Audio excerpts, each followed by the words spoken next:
Hey intelligence, Chirag here. Friends, 34 सालों के बाद इंडियन एजुकेशन की जो फील्ड है इसके अंदर काफी बड़े और काफी पॉजिटिव चेंजेस आए हैं। ये चेंजेस हैं क्या? इन सब चेंजेस के बारे में जो एनईपी न्यू एजुकेशन पॉलिसी 2020 है, इसके बारे में आपको सारी नॉलेज दूंगा मैं इस वीडियो के अंदर। तो इस वीडियो को एंड तक देखना। और जो इंडियन के लोग, जो इंडिया के लोग कहते हैं और जो बाकी सब लोग कहते भी हैं कि यार जो इंडियन एजुकेशन है वो बिल्कुल बेकार है, तो क्या इन चेंजेस के आने के बाद एजुकेशन है क्या वो बढ़िया हो सकती है? और जो ये एजुकेशन में रिफॉर्म आया है पूरा, तो इससे कुछ हमारे देश को, हमारे स्टूडेंट्स को, हमारे इंडस्ट्रीज को, हमारे बिजनेसेस को कुछ फायदा होने वाला है। इन सब के बारे में आज बात करेंगे कि इसके एडवांटेजेस क्या हैं, ये चेंजेस हैं क्या, सबके बारे में बात करेंगे। तो चलो शुरू करते हैं।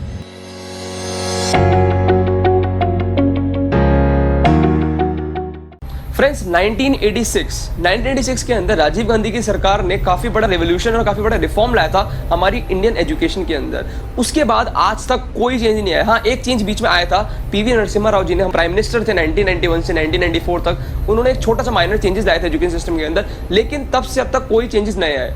लेकिन अब आया है 2020 के अंदर एनईपी न्यू एजुकेशन पॉलिसी अब आई है। तो इस पॉलिसी के अंदर है क्या? इस पॉलिसी के अंदर एजुकेशन पूरा चेंज हो गया है, साथ साथ नाम भी चेंज कर दिया एक मिनिस्ट्री का, जो ह्यूमन रिसोर्स डेवलपमेंट थी। मतलब जो 1986 में राजीव गांधी जी ने, जो पहले हमारे 1986 से पहले हमारी जो मिनिस्ट्री का नाम था वो एजुकेशन मिनिस्ट्री ही था, जो कि अब वापस कर दिया गया है। उन्होंने रख दिया था हमारी एजुकेशन मिनिस्ट्री का नाम HRD, human resource development ministry. लेकिन अब नरेंद्र मोदी की सरकार ने, एजुकेशन मिनिस्ट्री ने, मतलब HRD मिनिस्ट्री ने वापस इसका नाम चेंज करके एजुकेशन मिनिस्ट्री ही रख दिया गया है। तो इसके अंदर चेंजेस क्या क्या है? हाँ, तो एनईपी में चेंजेस क्या क्या है? न्यू एजुकेशन पॉलिसी 2020 के अंदर चेंजेस क्या क्या है? यार, इसके अंदर स्कूल्स में, कॉलेजेस में काफी चेंजेस आए हैं, तो मैं इनके बारे में एक एक करके बात करूंगा इस वीडियो के अंदर। पहले मैं आपसे बात करूंगा कि स्कूल्स में क्या चेंजेस आए हैं, फिर मैं आपसे बात करूंगा कॉलेज में क्या चेंजेस आए, और तीसरे नंबर पर मैं आपसे बात करूंगा कि यार जो ये चेंजेस आए हैं, जो भी ये चेंजेस आए हैं, इनकी वजह से हमारे स्टूडेंट्स को, हमारे टीचर्स को, सबको, इन सबको कुछ बेनिफिट होने वाला है। इन सब के बारे में मैं आपसे इस वीडियो के अंदर बात करूंगा, तो इस वीडियो को बिल्कुल एंड तक देखना। यार चलो पहले स्कूल्स की बात करते हैं। यार, अब स्कूल के अंदर क्या चेंजेस आए हैं मैं आपको बताता हूँ। यार, आपने न्यूज चैनल पे सुना होगा ये 5-3-3-4 का जो स्ट्रक्चर आया है। पहले हमारा इंडियन एजुकेशन स्कूल्स के अंदर, मैं स्कूलिंग की बात करूँ, स्कूलिंग के अंदर ये जो था वो 10+2 था। मतलब कि 10th क्लास तक सिमिलर काइंड ऑफ स्टडी, जिसमें सारे सब्जेक्ट पढ़ेंगे, और 10th क्लास के बाद दो मतलब कि अपनी सब्जेक्ट चूज करने पड़ते हैं एक्चुअली, तो इसलिए 10+2 था। अब हो गया है 5-3-3-4, ये स्ट्रक्चर चेंज हुआ है। तो इस चीजों को एक स्ट्रक्चर में डाला है कि मतलब कि first stage, second stage, third stage, fourth stage. ये जो ये 5-3-3-4 है, ये एक्चुअली एज को डिफाइन करते हैं। एज नहीं, एक्चुअली ईयर्स को डिफाइन करते हैं कि पहले 5 साल, फिर 3 साल, फिर 3 साल, फिर 4 साल, ये ऐसे डिफाइन करते हैं। तो पहले 5 साल में क्या है, मतलब कि ये बच्चा है तो वो स्टार्ट होता है 3 साल से एजुकेशन लेना, तो 3 साल से 8 साल तक ये पहला स्टेज है। मतलब कि ये 5 साल, 3 साल से लेकर 8 साल तक जो वो बच्चा है, उस बच्चे को हम नॉर्मल जो अभी चलता आ रहा है कि पहले 3 साल वो प्री स्कूल, आंगनवाड़ी के अंदर जाएगा, उसके बाद 2 साल जो है वो जाएगा प्राइमरी स्कूल्स के अंदर, मतलब कि फर्स्ट क्लास और सेकंड क्लास के अंदर। तो पहले 5 साल ऐसे डिवाइड करेंगे बच्चे की एजुकेशन, जहां से स्टार्ट होगी, जहां बिल्कुल फंडामेंटल होगा। उस फंडामेंटल में क्या होगा कि पहले 3 साल बच्चा जाएगा प्री स्कूल के अंदर, उसके बाद बाकी बचे 2 साल, उन 5 सालों में से बाकी बचे 2 साल, उन 2 साल में जाएगा वो फर्स्ट क्लास और सेकंड क्लास के अंदर, जो प्राइमरी स्कूल्स होते हैं। वैसे इस पर्टिकुलर एज ग्रुप के अंदर ज्यादा कोई चेंज नहीं है इस पर्टिकुलर स्टेज के अंदर, क्योंकि इसके अंदर सब कुछ सिमिलर चलता आ रहा है। क्योंकि अब भी बच्चे प्री स्कूल्स के अंदर जाते हैं, उसके बाद बच्चे फर्स्ट सेकंड क्लास कंटिन्यू करते हैं, और इसी एज ग्रुप तक, मतलब कि 3 से लेकर 8 साल तक वो सेकंड क्लास कंप्लीट कर लेते हैं। तो यार यही स्ट्रक्चर चलता आएगा। लेकिन जहां से चेंजेस स्टार्ट होते हैं वो है स्टेज 2। अब आता है सेकंड स्टेज।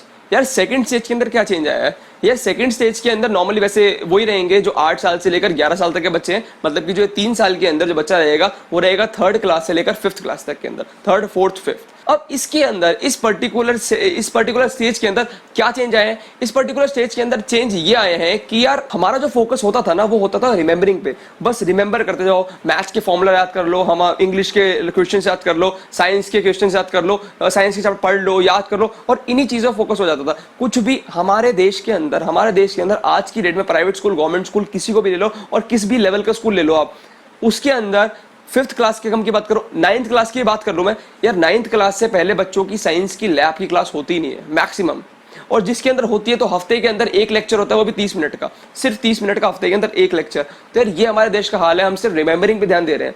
तो इसके अंदर, इस रिफॉर्म के अंदर ये चेंज है कि हम अब एक्सपेरिमेंटल लर्निंग पे ध्यान देंगे।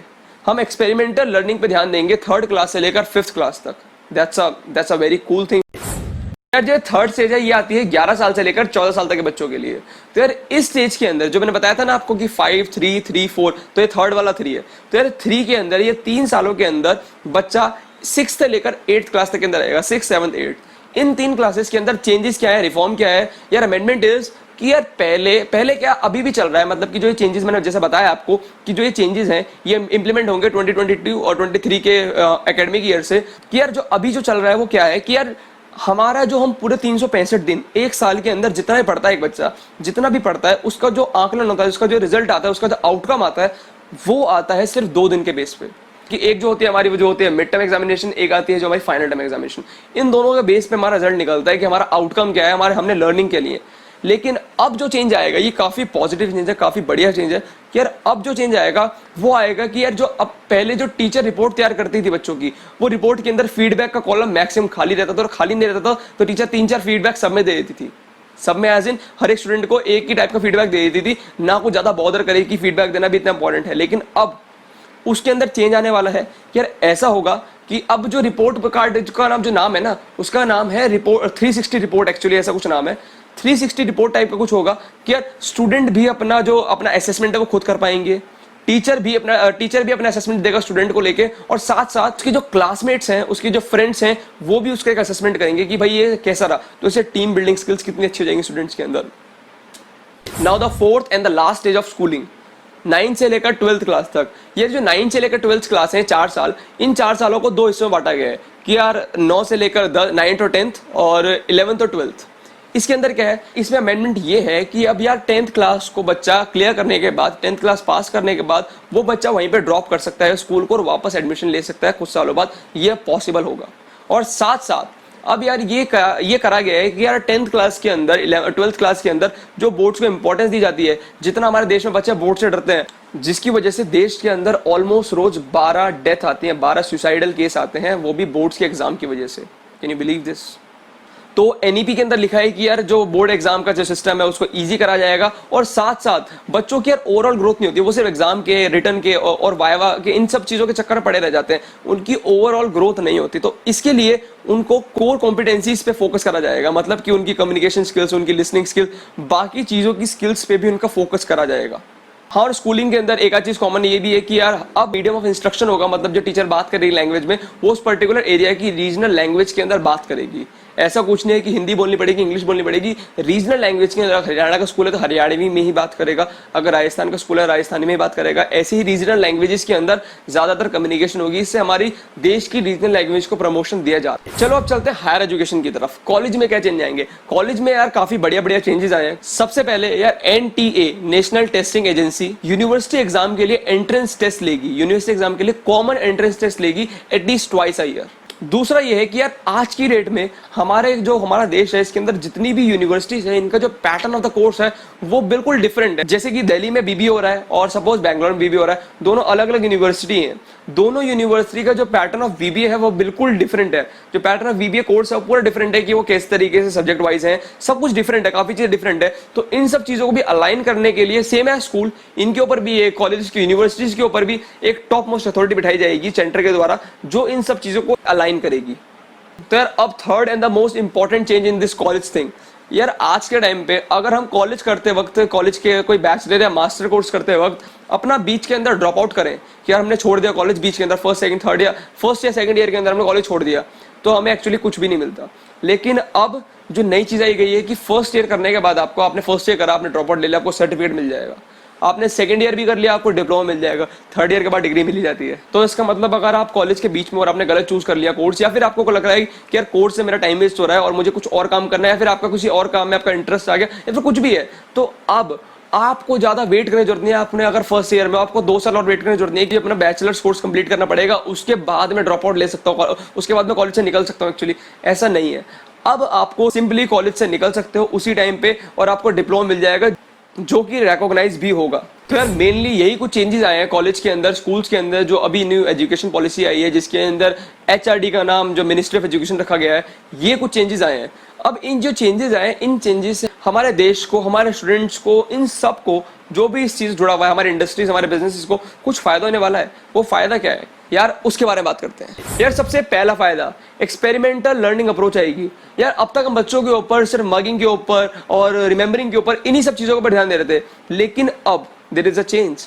अब बच्चे ज्यादा इंटरेस्ट ले पाएंगे पढ़ाई में, क्योंकि वो ज्यादा रिलेट कर पाएंगे चीजों से। और साथ साथ हमारे देश को फायदा क्या होगा, हमारे देश के आज के टाइम पे रिसर्चर्स कम है और उस बढ़िया क्वालिटी के नहीं है। सो इस एक्सपेरिमेंटल अप्रोच की वजह से we can produce more researchers.